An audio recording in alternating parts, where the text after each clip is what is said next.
A'udzubillahi samil alim minasyaitonir rajim. Bismillahirrahmanirrahim. Aqulu lakum ayyuhal ikhwah jami'an. Assalamualaikum warahmatullahi wabarakatuh. Bertemu kembali dengan saya Busyairi Ali pada acara Renungan Hikmah. Pada kesempatan acara Renungan Hikmah kali ini, saya ingin mengetengahkan sebuah tema politisasi hijrah.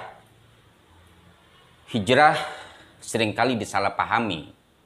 Kebanyakan orang bahkan hijrah dijadikan alat politik kekuasaan agar terkesan Islami. Untuk itu kita harus mengetahui apa arti atau yang dimaksud dengan hijrah itu. Hijrah berasal dari bahasa Arab, akar katanya hajara yahjuru, hijran, hijratan, yang secara etimologi artinya berpindah. Sedangkan jika istilah hijrah dimaknai secara terminologis, khususnya dalam terminologi Islam atau makna syar'inya, maka hijrah bermakna meninggalkan sesuatu atas dasar untuk melakukan takarrub atau mendekatkan diri kepada Allah Subhanahu wa Ta'ala.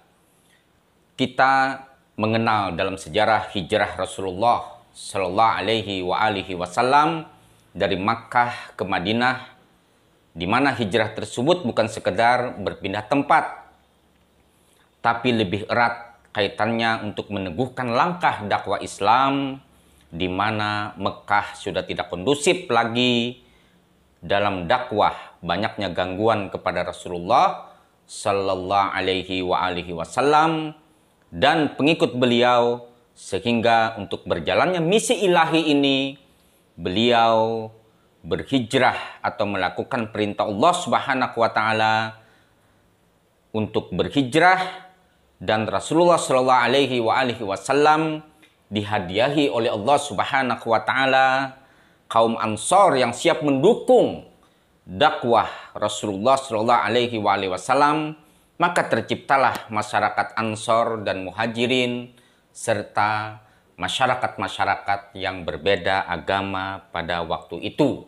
Saudara-saudaraku sekalian yang dirahmati Allah Subhanahu wa Ta'ala, hijrah itu kerap kali dijadikan sebagai tren. Banyak orang salah kaprah tentang makna hijrah. Kalau kita lihat historisnya, hijrah Rasulullah Sallallahu Alaihi Wasallam itu sangat teologis, bukan sekedar berpindah dari satu tempat ke tempat yang lainnya. Namun kini hijrah dijadikan tren.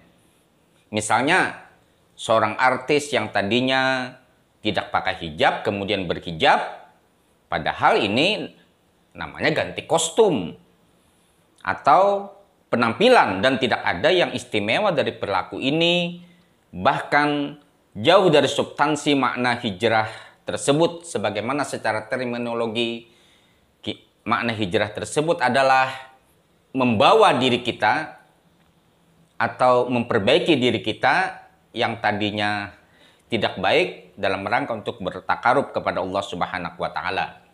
Ada lagi seorang pria yang tadinya berpenampilan maco, pakai dasi, jas dan sepatu, kemudian dengan alasan hijrah ganti penampilan dengan baju koko dan celana cingkrang. Bahkan untuk menyempurnakan hijrahnya, dia tumbuhkan jenggot walaupun hanya 3 lembar saja. Bahasanya pun kearab-arapan seperti ana, antum, ukhti, akhi, dan lain-lain. Nah, ini juga bukan hijrah secara esensinya, tapi lebih merubah selera berpakaian, berbahasa, dan bergaul. Sekali lagi, tidak ada yang istimewa dari itu semua, dan itu semua adalah biasa-biasa saja. Nah, yang paling parah lagi adalah hijrah dipolitisasi untuk terlihat religius dalam rangka meraih kekuasaan. Bahasa-bahasa agama pun dijadikan alat justifikasi untuk mendapatkan yang dimaui, padahal makna teologis dari hijrah itu bukan seperti yang ada di kepala para politisi dan kandidat kepala daerah. Pemikiran semacam itu tidak lebih jargon untuk meraih suara rakyat yang asal ada kata agamisnya saja mereka terbius untuk memilih. Padahal setelah duduk di kursi kekuasaan, istilah hijrah itu dikubur dalam-dalam yang ada bagaimana berkuasa. Ayat dan mayat pun dijadikan jargon kampanye. Tapi setelah berkuasa, ayatnya dilupakan, sementara kursinya diduduki sambil menikmati kekuasaan. Hijrah itu tidak sesederhana yang dipahami banyak orang seperti yang saya jelaskan pada awal tadi. Hijrah itu perubahan yang nyata dalam sebuah tatanan masyarakat madani yang pernah dibangun Rasulullah Shallallahu Alaihi Wasallam. Kalau sekedar pilpres atau pilkada, terlalu mulia kata hijrah tersebut dipergunakan. Bahkan menghina kata hijrah itu sendiri tidak sesuai dengan esensinya. Salam damai NKRI.